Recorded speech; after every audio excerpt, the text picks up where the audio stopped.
He sent me to Africa to die. My own son-in-law.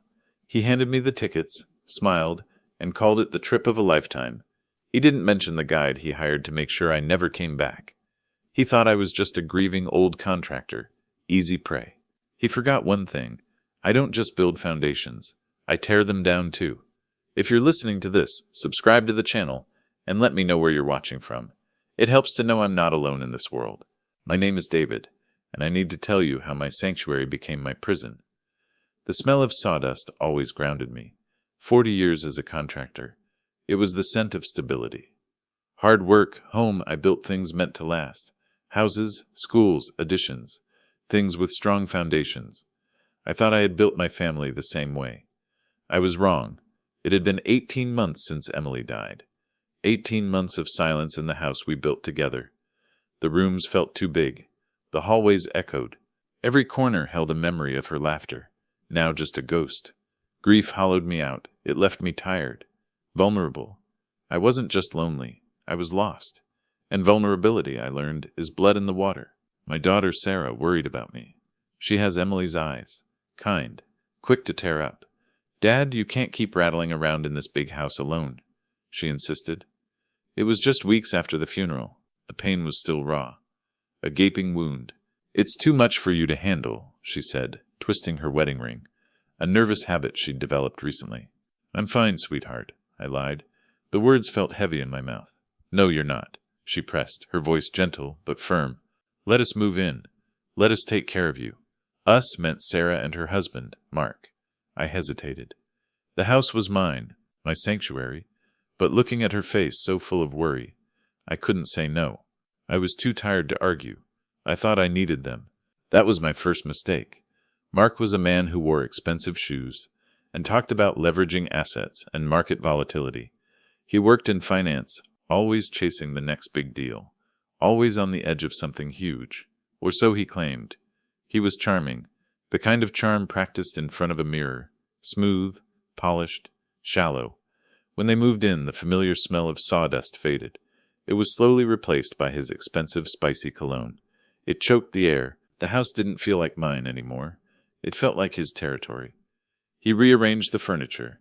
He criticized the plumbing. Small invasions, day by day, and I let it happen. Grief is a strange thief. It steals your energy, your focus, your will to fight. I was weak. When Mark offered to help organize my finances, I didn't resist. I just handed over the files. I didn't want to deal with the paperwork. I just wanted Emily back. "It's complicated stuff, David," he'd say. He slid papers across my kitchen table. The table Emily and I picked out on our 10th anniversary. Retirement accounts, the house deeds, Emily's life insurance payout, he listed, tapping his manicured finger. "Honestly, David, it's a mess." He looked at me with pity, like I was a child unable to manage his own affairs. "I've managed for 40 years, Mark," I said, rubbing my temples. The headaches were getting worse. "Yes, but things have changed," he insisted, his voice smooth as silk. "The market is complex now. You need expert management." He smiled, that practiced, polished smile. "Let me handle the stress. You just focus on healing." He made it sound so reasonable, so caring. He made it sound like a favor, but it felt like a takeover. I trusted him because Sarah trusted him. I ignored the little voice in my head, the instinct honed by decades of dealing with shady suppliers and unreliable subcontractors. That voice was screaming at me. "Watch this guy. His measurements are off. The structure is compromised." I told myself this was family. Family protects you. But Mark wasn't protecting me. He was assessing the inventory. My 65th birthday party was held in the backyard. The oak tree Emily and I planted 30 years ago cast long shadows over the guests. Friends, neighbors, old colleagues. They were all there, smiling, trying to celebrate a milestone that felt meaningless without my wife. The laughter felt forced. The celebration hollow. I just wanted everyone to leave. I saw an old colleague, Bill Henderson, near the refreshments. We built the downtown library together. He was a solid guy. Honest, he motioned me over, away from the crowd. "David." "Good to see you," Bill said, his voice low. He glanced toward Mark, who was holding court near the grill, laughing too loudly. "You too, Bill. Listen. Bill hesitated. He leaned in closer. I heard Mark's name floating around some circles downtown. Finance circles. They say he flies too close to the sun. Risky investments. Bad debt. He looked me straight in the eye. Just watch your back, all right? Don't sign anything without reading the fine print. Men like him don't help for free. I stiffened, defensive. He's family, Bill. He's just helping me organize. Bill nodded slowly. Of course, just an old friend looking out for another. He walked away, but his warning planted a seed of doubt. A seed that was about to sprout into something monstrous. Then Mark stood up to make a toast. He raised his glass. The sunlight caught the heavy gold watch on his wrist, a watch I knew cost more than my first truck. He checked the time, a quick glance. Always calculating. To David he announced, his voice loud, commanding attention. A man who has spent his life working, building, providing. A man who truly deserves a break.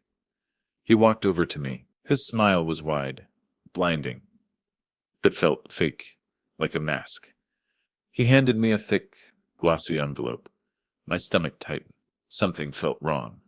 Terribly wrong. What's this, Mark? I asked. My voice was rough. I hadn't spoken much that day. It's a dream come true, Dad, Sarah whispered. She squeezed my arm. Her eyes were shining with genuine happiness. She looked so much like Emily in that moment. My heart ached. But something about Mark's smile didn't reach his eyes. They were cold, empty. I opened the envelope. Inside were tickets and a brochure. The Majesty of the Serengeti, a 3-week, all-inclusive luxury safari in Africa. I stared at the pictures. Lions sleeping under acacia trees. Elephants marching across vast, sun-scorched plains. It was a trip Emily and I had always talked about. Our retirement dream, we had saved for it, penny by penny, in a jar on the dresser, until the medical bills came and drained everything. This wasn't just a gift, it was an impossibility, and a painful reminder of what I had lost. Mark, Sarah, I couldn't find the words. This wasn't a cheap trip. This was tens of thousands of dollars. Maybe more. Where did the money come from? It's too much. I really can't accept this. I tried to hand it back. He wouldn't take it. Nonsense, Mark insisted. He clapped me on the shoulder. His grip was tight, almost possessive. My investments paid off, David. We're flush. And you deserve this. Emily would have wanted you to go. He used her name like a weapon, a tool to manipulate me. We absolutely won't take no for an answer. He looked me straight in the eye. You leave in 3 weeks. The crowd applauded. I forced a smile. I looked at the happy faces around me, but a cold knot tightened in my stomach. Bill Henderson's warning echoed in my ears. Bad debt. Men like him don't help for free. Mark's generosity felt too sudden. Too grand. It felt unnatural. It didn't fit the man who complained about the water bill. Why now? And why so insistent? In the weeks leading up to the trip, Mark was constantly organizing. He insisted on using a specialist travel agent, someone who handled exclusive, remote experiences. I mentioned Miss Gable, the local agent in town. Everyone knew. Why can't I use Mrs. Gable down on Main Street? I asked. She booked our anniversary trip to Hawaii. No, David, Mark said quickly. Too quickly. He was sitting in my study, surrounded by my files. We want this to be private. No crowded tourist traps. Just you in the wilderness. Authentic. Authentic sounded appealing, but it also felt isolating, remote, untethered. He was cutting me off from everything familiar and sending very, very far away from home. Then came the paperwork. Tons. Mark brought a stack of documents to my study one evening. The air was heavy with his cologne. Just some formalities, he said. He spread them on my desk. The desk I built myself from reclaimed barnwood. What's all this? I asked, reaching for my reading glasses. My eyes were tired. The stack was thick, too thick for a vacation. Standard procedure, he said smoothly. Medical authorizations, insurance updates. We need to make sure you're fully covered. Then he slid one document forward. He tapped a thick legal document, with his manicured finger. "And this one," he said, his voice casual, "is a temporary power of attorney." I hesitated. The pen felt heavy in my hand. The room suddenly felt too quiet. The only sound was the ticking of the grandfather clock in the hallway, ticking away my control. Bill's warning screamed in my head, "Don't sign anything." "Power of attorney? Is that really necessary?" I asked, my voice tight. "I'll only be gone 3 weeks, Mark. Why do you need control over everything?" Mark sighed. He ran a hand through his perfectly styled hair. He used that patient, almost condescending tone. "David, you'll be in the middle of nowhere," he explained slowly, as if I couldn't understand. "The Serengeti, no cell service, no internet for days at a time." He leaned closer, lowering his voice. "If something needs paying, if an emergency decision needs to be made about the house, someone needs the legal authority to act on your behalf." "Sarah can do that," I argued weakly. "Sarah isn't versed in financial matters, David." "I am," he said sharply. Then he softened his tone. "It's just a precaution. It's for your protection. Do you really want to worry about the electricity bill while you're watching Lions?" He made it sound reasonable, but the word temporary felt like a lie. The knot in my stomach twisted tighter. Just then, Sarah came into the room. She carried a tray with coffee. She looked worried, anxious. Her hands trembled slightly as she set the tray down. "Dad, please," she pleaded, her eyes filling with tears. "It will give me so much peace of mind knowing Mark can handle things if anything happens. I worry about you being so far away. Please do this for me." Looking at her anxious face, I felt a wave of guilt. They were just trying to help, trying to give me this incredible gift. I was being an ungrateful man. Grief had made me paranoid. I swallowed hard. My resistance crumbled. "All right," I said, picking up the pen. I signed my name where Mark pointed. The ink bled slightly into the thick paper. I signed away my control. I trusted them, and that signature nearly cost me my life. Africa was overwhelming.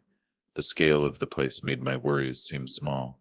The colors were brighter, the sky bigger, the air cleaner than anything I had ever breathed. It was beautiful. Terrifyingly beautiful. The guide assigned to me was a quiet, polite man named Joseph. He wore a faded khaki uniform and had eyes that seemed to hold the wisdom of the plains. He drove a sturdy, open-air Jeep. He knew the names of every bird, every tree. He seemed professional, courteous. The first week was magical. Elephants moving like gray ghosts through the morning mist. Cheetahs accelerating across the plains. Poetry in motion, lions roaring in the night. A sound that rattled my bones and vibrated in my chest. I felt a peace I hadn't felt since Emily died. I sent postcards to Sarah and Mark, genuinely thanking them. The words felt honest. The gratitude felt real. Maybe I had misjudged Mark. Maybe grief had made me suspicious. Maybe he really was just a generous man trying to help his grieving father-in-law. I allowed myself to relax, to breathe. I let my guard down. I thought the nightmare was behind me. I was wrong. The real nightmare was just beginning. Around the start of the second week, things started to feel off. Subtle shifts in the atmosphere. Joseph changed. He seemed nervous, jumpy, his eyes constantly scanning the horizon. Not for animals, but for something else. He started taking unnecessary risks. He drove too fast on the rough, uneven terrain. The Jeep bounced violently, throwing me against the metal frame. "Joseph, slow down," I warned him one morning. "What's the rush? We must hurry, Mr. David," he replied, his eyes darting around, avoiding my gaze. "The lions are moving, but the sun was still high in the sky. We had plenty of time." It felt reckless. It felt dangerous. And it felt deliberate. He got too close to the animals, ignoring the park regulations. We were observing a pride of lions. A massive male lion lifted his head and looked straight at me. "Let's move on, Joseph," I said, uneasy. "They are used to the jeeps, sir," he said, inching the vehicle closer. "You can get a better photograph." The lion growled, low guttural sound. Joseph finally backed away, but the incident left me shaken. He was testing the boundaries, pushing the limits, and then came the river. One afternoon, we were observing a herd of hippos in the river. They are dangerous animals. Massive. Unpredictable. Aggressively territorial. They kill more people in Africa than lions. We were safe in the jeep, watching them from a distance. "Let's get closer, Mr. David," Joseph suggested, pointing to a narrow, muddy path along the riverbank. The jeep was perfectly safe. The bank was exposed. "I think we're fine here, Joseph," I said, feeling a cold dread creeping up my spine. "I don't want to get out of the jeep." "It is safe, sir, I assure you," he insisted. His voice was firm, almost commanding. "The view is much better from the bank. You can see the cabs." He stopped the jeep. He opened my door and gestured for me to get out. "Joseph, I really don't think—" "Please, Mr. David, it is a rare sight." His insistence was unnatural. It felt forced. Reluctantly, I followed him down the path. The ground was slippery. The air was heavy with the smell of mud and something primal. My construction instincts flared. This was unsafe footing, a bad location. As we stood near the edge of the water, the hippos were closer now. Too close. Joseph pointed to something in the water, distracting me.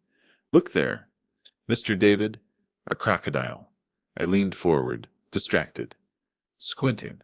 At that moment, everything happened at once. A massive bull hippo suddenly lunged out of the water, its mouth gaping open. A terrifying display of power and ivory. It roared, a sound like a freight train colliding with thunder. I stumbled back, tripping over a root. I fell hard, my shoulder hit the dirt, and my head snapped back, cracking against a rock. The world spun, stars exploded behind my eyes. Darkness closed in. I heard the splash as the hippo retreated, but I also heard something else. The sound of Joseph, standing perfectly still, watching me fall. He hadn't even tried to warn me. Joseph pulled me up quickly. His grip was rough, bruising. "Are you all right, Mr. David?" he asked. His voice was flat, no concern, no fear. "My apologies. They are very territorial. We must be more careful." My head was pounding. I was shaken. It felt too close. It felt like a setup. He had deliberately put me in harm's way. I looked at Joseph. His eyes darted away from mine. Guilt, fear. I saw it all. That night, I couldn't sleep. The incident replayed in my mind. The insistence, the distraction, the timing. A cold dread settled over me. Heavy, suffocating. I felt isolated, vulnerable. The luxury lodge, with its mosquito nets and attentive staff, suddenly felt like a prison. A beautiful, expensive prison. I was thousands of miles from home. No one knew where I was, except Joseph and Mark. I decided to go home. My instincts were screaming at me. "Get out. The structure is compromised. You are not safe here." I wasn't going to wait around for the next accident. The next morning, I told Joseph I was feeling unwell. A complication from hitting my head. "I need to return to the States immediately," I told him. "For medical attention." He looked surprised, then annoyed. A flicker of something dark in his eyes. "Panic, maybe. But Mr. David, the safari is not over," he protested weakly. "We have the morning hike planned, the waterfall." "My health comes first," I said firmly. "I want to go home. Now." He couldn't refuse. He made the arrangements reluctantly. His politeness was gone, replaced by a cold professionalism. He knew he had failed whatever task he was assigned. I booked the next flight out of Nairobi. I didn't call Sarah or Mark. I told myself I wanted to surprise them, but the truth was, the seed of suspicion had taken root in my mind. A dark, ugly seed. I was afraid of what I might hear if I called. I was afraid that the man I trusted with my daughter, with my life, was trying to kill me. The flight home was long. My head throbbed. My thoughts were a turbulent mess of fear and denial. Could Mark really be this cruel? Could Sarah be involved? No, not my Sarah. But the doubts wouldn't go away. The image of Joseph standing silently as the hippo lunged wouldn't leave my mind. By the time the taxi dropped me off at my driveway, it was nearly midnight. The neighborhood was silent. My house was dark, except for a sliver of light coming from the study window. Mark's office now. They must be working late. I used my key, careful to be quiet. The familiar scent of old wood and Emily's favorite lavender potpourri welcomed me home. It felt safe, but the feeling was a lie. I set my bags down gently in the foyer. I was about to call out to announce my return, when I heard Mark's voice. He was in the study, the door slightly ajar. He wasn't talking softly. He was furious. I froze. My heart started to pound, a frantic drum against my ribs. I don't care what you say. The timing is crucial. Mark hissed into the phone. His voice was sharp, desperate. He wasn't supposed to be back for another week. The whole plan depends on it. He paced the study. I could see his shadow moving across the wall, agitated, like a caged animal. The transfers are already pending, Mark continued, his voice low and dangerous. We can't stop now. The money has to clear. Who was he talking to? What plan? What transfers? Joseph, listen to me, Mark spat. Joseph, my guide. The blood drained from my face. I held my breath, pressing my ear closer to the gap in the door. My hands were shaking. The arrangements still stand. I paid you a fortune for this. The opportunity at the river was perfect. The hippo attack. He paused, listening to the response. Then he exploded. Why didn't you let it happen? Why did you pull him up? I wasn't paranoid. I was right. I don't care how you do it, Mark growled. A fall during the morning hike.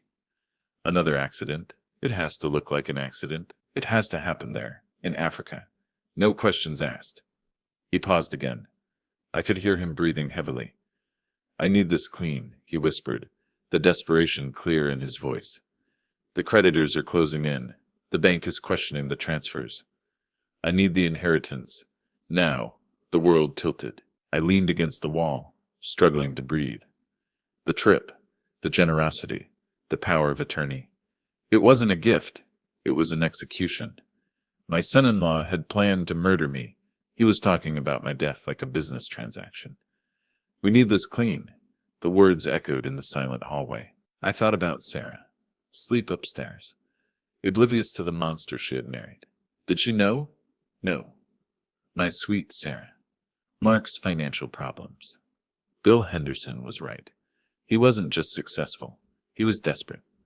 And my life, my savings, the house I built, that was his solution. I stood there in the darkness, a ghost in my own home. The betrayal was a physical blow, sharp, agonizing. It stole the air from my lungs. For a moment, I was just a scared old man, alone, hunted. But then the fear curdled into something else, something colder, harder, rage. I spent my life building, fixing, protecting. I wasn't going to let this smooth-talking snake tear it all down. I looked at the study door. I could burst in, confront him, scream at him, but that would be foolish. He was younger, stronger, desperate. If he was willing to arrange a murder in Africa, what would he do if cornered here in his own den? I had to be smart. I had to be strategic. I smiled, a grim, tight smile in the darkness. I understood everything. He'll pay for this. He wanted a war. I would give him one. Silently, like a shadow, I picked up my bags and backed away. I slipped out of the house, the same way I came in. Mark thought I was weak. He was about to find out how strong an old contractor could be. I started walking. I needed the rhythm of my own footsteps on the pavement, to think, to process the horror. To plan, I walked until I reached a small, run-down motel on the edge of town. The Bluebird Inn. The kind of place you go when you don't want to be dead. I checked in under the name John Smith. Paid cash. Inside the dingy room, the wallpaper peeling, the air smelling of stale smoke and disinfectant. I sat on the edge of the bed. My hands were trembling. I looked at them. These old, calloused hands that had built homes for countless families. And now, the man who married my daughter was plotting to put me in the ground. Should I go to the police? I had overheard a conversation. Damning, but I had no proof. It was my word against his. Mark could easily deny it. Say I misunderstood, that I was an old man confused and traumatized after a long trip and a head injury. And if the police started investigating, Mark would know I was onto him. He might hurt Sarah. No, I couldn't confront him directly. I couldn't rely on the police. Not yet. I had to gather evidence. I had to build a case against him, brick by brick. I had to protect myself. And I had to protect Sarah. If this story has you on the edge of your seat, please hit the like button. And don't forget to subscribe. It helps our channel grow and bring more stories like this to light. It was time to fight back. Sleep was impossible. I waited until the sun rose. At exactly 8 a.m., I called Kevin. Kevin had been my lawyer and best friend for 30 years. He handled everything. He was a good man. Sharp, loyal. David, I thought you were in Africa. How are the lions? Kevin said, his voice cheerful. I came back early, Kevin. Listen, I need your help. It's urgent and confidential. I tried to keep my voice steady. What's wrong? Are you all right? The cheerfulness vanished. I'm fine, but I need to revoke the temporary power of attorney I granted to Mark.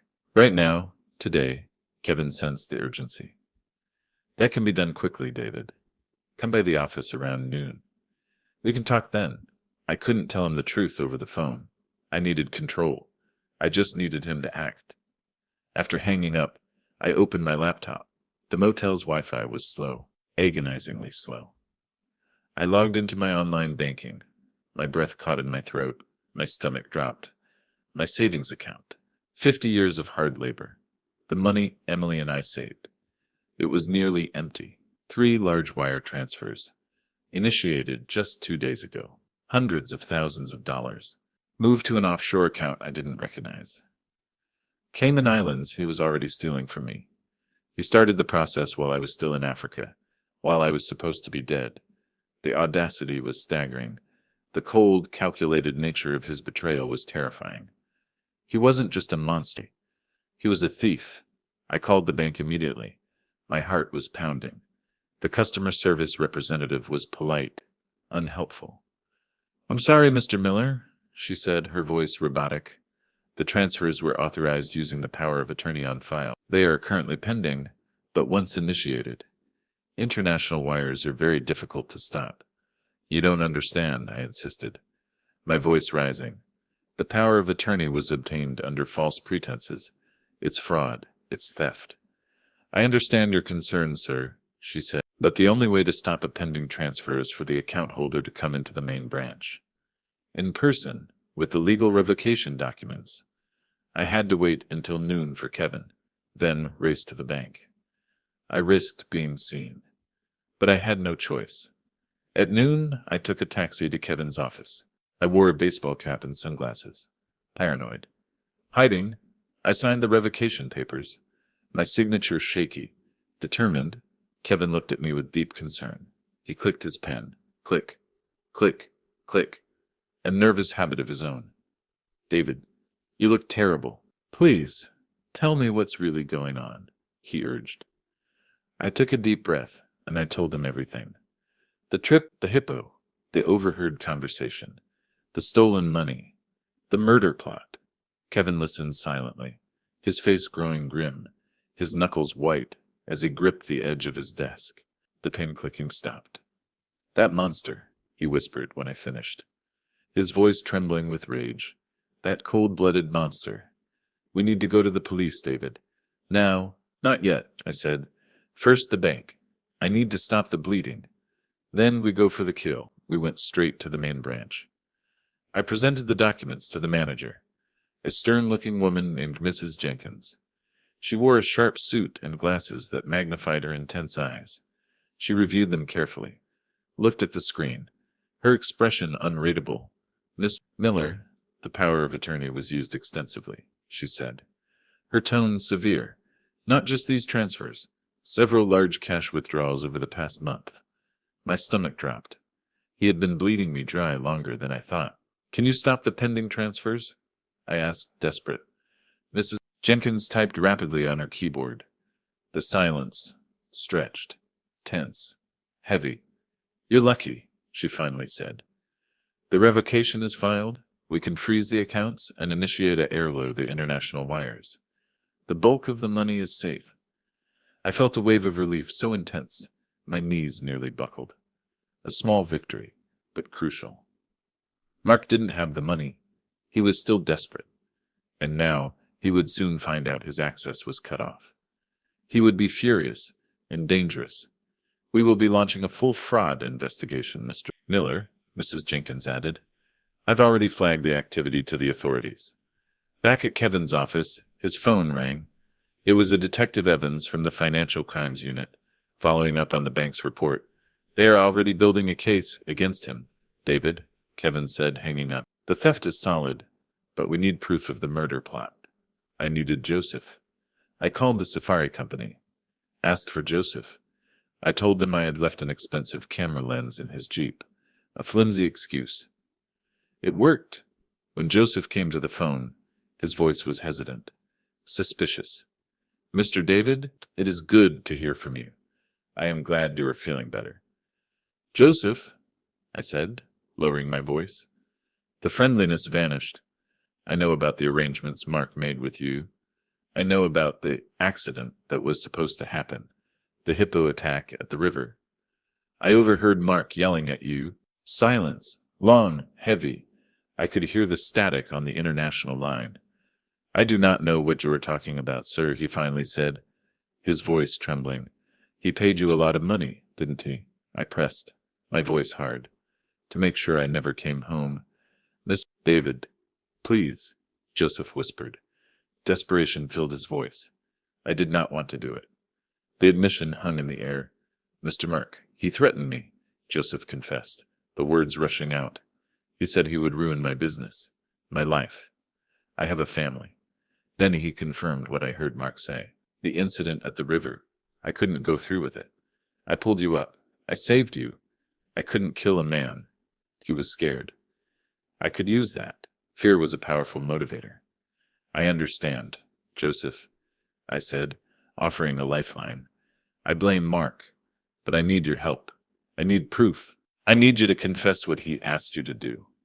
In writing, and I need the communication records, the emails, the payment details. He will kill me, Joseph said. Terrified. He won't if he's in jail, I replied. If you help me, I will protect you. But if you don't, you will be an accomplice to attempted murder. You will go to prison, Joseph. After a long negotiation, Joseph agreed. He was more scared of jail than he was of Mark. He sent me everything. The emails detailing the plan, the payment schedule, the instructions for the accident, and a signed confession. I finally had it all. The motive, the theft, the murder plot. The trap was set. It was time to go home. I had to face him. I had to play the role of the tired, grateful traveler, while knowing the truth. This would be the hardest performance of my life. I took a taxi back to my house. Mid-afternoon, Sarah's car was in the driveway. I braced myself. I rang the bell. Sarah opened the door. Her face broke into a wide smile. Dad, you're home early. She hugged me tightly. Her embrace felt genuine, loving. I held on to her, praying she was innocent. I caught an earlier flight. I forced a smile. Wanted to surprise you. Mark appeared behind her. His reaction was subtle, but I saw it. A flicker of shock, then anger, quickly masked by a forced smile. His eyes darted nervously, calculating. David, welcome back. He extended his hand. I shook it, resisting the urge to recoil. His hand felt cold, clammy. We sat in the living room. I told them stories about the lions and the elephants. Mark seemed distracted, checking his phone repeatedly. He was checking his bank accounts, realizing the transfers had been reversed. The money was gone. He knew his plan had failed, but he didn't know that I knew. Later that evening, Sarah was in the kitchen, making dinner. Mark and I were alone in the study. He poured himself a drink, his hand shaking slightly. It's good to have you back, David, he said, swirling the whiskey. Did everything go smoothly? The guide, Joseph, he took good care of you. He was excellent, I replied, watching him closely. Very attentive, especially near the river. We had a close call with a hippo. Mark flinched. A subtle reaction, but I saw it. Guilt, fear. The dinner was strained. Mark drank heavily, his mood darkening with every glass. He was cornered, and that made him dangerous. The next morning, I called Kevin. "It's time," I said. "He's desperate. Detective Evans is ready to move on the fraud charges, but we need to trigger the attempted murder charge. We need to confront him safely," Kevin said. "I will arrange for the police. We need a public setting." "No," I said firmly. "It has to be here. In my house, the house he tried to steal. I want Sarah to see the truth. In the place where she felt safe with him. I want her to see the monster she married." Kevin agreed. "All right, David, but I'll have Detective Evans and his team waiting outside, ready to move in. I'll be there with you." I told Sarah and Mark that Kevin was coming over to discuss updates to my will. A family meeting. Mark was nervous, agitated. He paced the living room, his face pale, looking for an escape route. He knew something was coming. Kevin arrived exactly at 7:00 p.m. He carried a briefcase, his face grim. We sat in the living room, the room where Emily and I used to host Christmas parties. Now it felt like a courtroom, a battlefield. Sarah sat next to Mark on the sofa, confused, worried. She reached for his hand. He pulled away, his attention fixed on me. I sat opposite them, in my favorite armchair, Kevin by my side. The storm was about to break. "David, why all the formality?" Mark asked, trying to sound casual, his voice strained, the charm wearing thin. "We can discuss your will any time." "I've made some changes, Mark," I began. My voice calm, steady, the anger replaced by a cold determination. Changes that were necessary due to recent events. Events that have opened my eyes. I looked at Sarah. My heart ached for what I was about to do to her. But it was necessary. A cleansing fire, sweetheart. What I'm about to say will break your heart. But you need to know the truth about the man you married. Sarah looked at me, her eyes wide with fear. "Dad, what are you talking about?" "You're scaring me." "Mark hasn't been honest with you, Sarah," I continued. "His business is failing. He is in massive debt. He owes money to dangerous people." I leaned forward, and he saw my savings, my house, my life insurance, as his way out. His escape plan. "That's a lie," Mark shouted, jumping to his feet, his face red, his voice trembling with rage. "David, this is insane." He turned to Sarah, pleading, "He's trying to turn you against me, Sarah. He never liked me. He never thought I was good enough for you." "Is it?" I turned to Kevin. "Show him the bank records." Kevin opened his briefcase. He laid out the documents on the coffee table. The unauthorized transfers, the offshore account, the revoked power of attorney, the list of Mark's debts, millions of dollars. "You tried to steal from me, Mark," I said, my voice cold as ice. "Hundreds of thousands of dollars. While I was supposedly enjoying the gift you gave me." I stood up facing him. "You couldn't even wait." Sarah looked at the papers, her face pale, her hands covering her mouth. "Mark, what is this? Did you take Dad's money? Is that true? Are we in trouble?" "No, this is a misunderstanding." Mark stammered, his lies transparent. "Pathetic. David, you gave me power of attorney. I was just moving the funds. An investment opportunity. I was trying to help." He was drowning, grasping at straws. "That's not the worst of it, Sarah," I said, my voice breaking slightly, the emotion finally cracking my composure. I looked at my daughter. The trip to Africa. It wasn't a gift. I took a deep breath. It was an execution. Mark froze. His face turned ashen, the color draining from his cheeks. "He paid the guide, Joseph, to arrange an accident," I continued, my voice trembling with emotion. "A hippo attack. He didn't want me to come home. He wanted me dead." "He's lying," Mark screamed, desperate, his eyes wild. "Sarah, don't listen to him. He's old. He's confused. The trip affected his mind. He hit his head. He's paranoid. He was trying to discredit me, to paint me as a senile old man." "Am I?" I pulled out the printed emails, the signed confession from Joseph. Kevin laid them on the table. The proof was undeniable. The silence that followed was deafening. Sarah stared at the papers, then at Mark, her eyes filled with horror. Disbelief. Tears streamed down her face. Her world shattered.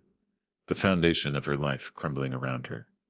"Mark, tell me it's not true," she whispered, her voice broken, pleading. "Tell me this is a mistake. Tell me this is a nightmare." Mark looked at her, then at me, then at Kevin. He saw the trap closing, the exits blocked. His facade crumbled, revealing the monster underneath.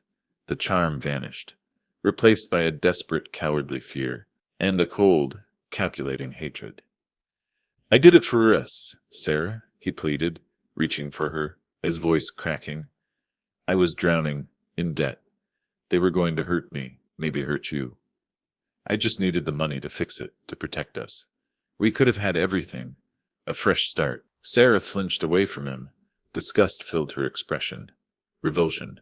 "For us?" she whispered. "You were going to kill my father for money. And you used Mom's memory, her dream, to manipulate him." She stood up, her voice gaining strength. "You are a monster." In a sudden burst of rage, Mark lunged. Not at me, but at Sarah. "You ungrateful little bitch," he screamed. "You enjoyed the money I spent on you. You knew we were struggling. I moved faster than I thought possible." The old strength returned, fueled by adrenaline, fury. I intercepted him, shoving him back against the wall, my hands gripping his expensive shirt. "Don't you dare touch her," I growled. At that moment, the front door opened. Detective Evans and two uniformed officers walked into the room. Kevin had signaled them. "Mark Anderson," Detective Evans said, his voice calm and authoritative. "You are under arrest for attempted murder, conspiracy to commit murder, and grand theft." The officers pulled Mark's hands behind his back, cuffing him. Mark struggled, spitting curses, his face contorted with rage, but it was over. As they dragged him out of the house, he looked back at me, his eyes burning with hatred. I met his gaze, cold, steady. He had paid for his betrayal. The door closed, leaving a heavy silence behind. Sarah collapsed onto the sofa, sobbing uncontrollably. Her grief was raw, agonizing. It was the sound of a heart breaking, a life shattering. I sat next to her, wrapping my arms around her. She clung to me, shaking with shock and pain, just like she did when she was a little girl and scared of the thunder. "Dad, I didn't know. I swear I didn't know," she cried, burying her face in my chest. "I loved him. I trusted him. How could I be so blind?" "I know, sweetheart. I know," I whispered, holding her tight. "It's not your fault. He fooled us all. He was a master manipulator." We sat there for a long time, just holding each other, the wreckage of our lives surrounding us. The aftermath was messy. The legal proceedings were long, painful. The evidence was overwhelming. Mark was found guilty on all counts, sentenced to a long prison term. Sarah filed for divorce. The pain of her husband's betrayal left deep scars. The healing process was slow. The trust broken was hard to rebuild. Sarah moved out of the house for a while. She needed space to grieve, to process the trauma. She started therapy, trying to understand how she could have been so blind to the darkness in the man she loved. A few weeks after the arrest, Sarah's old friend, Maria, came over. She sat with Sarah in the living room, holding her hand. "Sarah, I have to tell you something," Maria said, her voice hesitant. "Mark borrowed money from me, too. A lot of money. Months ago. He said it was for a sure-thing investment. He kept promising to pay me back." Sarah stared at her, the realization hitting her hard. He hadn't just tried to steal from me. He had manipulated everyone around him. The depth of his deceit was staggering. I waited. I gave her the space she needed. I focused on cleaning up the mess Mark left behind. I repaired the damage he did to my finances, my home. I reclaimed my life, and I made sure the smell of his cologne was finally gone. Slowly, tentatively, Sarah started coming back. We started talking, really talking, for the first time in years. We talked about Emily, about Mark, about the future. We cried together. We laughed together. We rebuilt our relationship, board by board, nail by nail, just like I built the house. We built a new foundation. stronger than the old one, forged in the fire of betrayal and loss. A year later, Sarah moved back in. The house felt different now. The silence was no longer deafening, but peaceful. The smell of sawdust returned. I started working on small projects again, building furniture for Sarah's new life. The familiar scent grounding me once more. One evening we sat on the porch swing, the one Emily and I used to sit on, watching the sunset. The evening was quiet, the air cool and crisp. I still can't believe he did that. Dad, she said softly, staring out at the garden, at the oak tree standing tall and strong. I loved him. How could I be so wrong about someone? Greed is a poison, Sarah, I replied, looking at the oak tree. It had weathered many storms, yet it remained resilient. It twists the heart and blinds the soul. I put my arm around her. He thought he could steal my legacy, everything I built, but he only destroyed his own. He underestimated the strength of a good foundation. We're okay, aren't we, Dad? She asked, leaning her head on my shoulder. A gesture of trust and love that meant everything to me. Yes, sweetheart, I said, smiling softly. A genuine smile this time. We're okay. We are strong. We survived. Later that night, I sat alone in my study. I looked at a picture of Emily on the desk. Her smiling face, so full of love and light. I protected her, Emily, I whispered, tracing the outline of her face on the glass. I protected our daughter. I protected everything we built.